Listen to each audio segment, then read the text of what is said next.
Hello everyone, स्वागत है आप सभी का एकेएस एडुटेक में। मैं हूं अरविंद एंड चलिए आज डिस्कस करते हैं कॉन्फ्रेंस ऑफ पार्टीज 26 यानी कोप 26 के बारे में।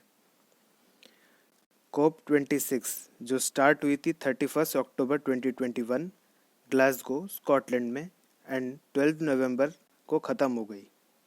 इसमें इंडिया ने बहुत ही अच्छे इनिशिएटिव्स लिए। सबसे पहला, India the world's third largest emitter of greenhouse gases has pledged to achieve net zero carbon emissions by 2070.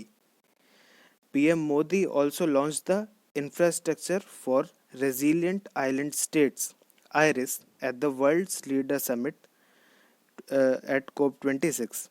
The IRIS initiative is a part of a coalition for disaster resilient infrastructure that would focus on building capacity, having pilot projects, especially in the small island developing states. It gave new hope and confidence of working for welfare of the world's most vulnerable countries. जैसे कि आप टुवालू का example ले सकते हैं, जिनके foreign minister ने पानी में खड़े होकर स्पीच दिया था। आइए समझ लेते हैं आयरिस इनिशिएटिव को। इसमें ISRO will build a special data window to provide them timely information on cyclones, coral reef monitoring, and coastline monitoring through satellites. International Solar Alliance और Coalition for Disaster Resilient Infrastructure, इन दोनों के under ही launch किया गया है iris initiative को। PM Modi announced on 1 November at Glasgow a Panchamrit solution which aims at reducing fossil fuel dependence and carbon intensity and ramping up its renewable energy shares to 50% by 2030. Glasgow is important as it will call for practical implementation of the 2015 Paris Accord, setting the rules for the accord. आइए अब समझ लेते हैं Panchamrit solution को। First, India will increase its non fossil energy capacity to 500 gigawatt by 2030. Second, India will meet 50% of its energy requirements from renewable energy by 2030. Third, India will reduce the total projected carbon emissions by 1 billion tons from now onwards till 2030.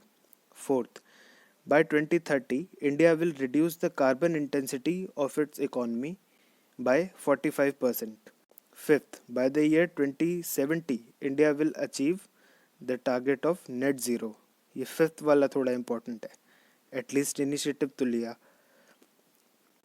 India noted that climate finance cannot continue at the levels decided in 2009, that is $100 billion, and it emphasized that it should be at least $1 trillion to meet the goal of addressing climate change.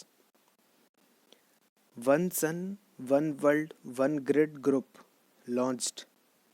ये group launch हुआ है। ये India और UK के बीच का initiative है to tap solar energy and have it travel seamlessly across borders.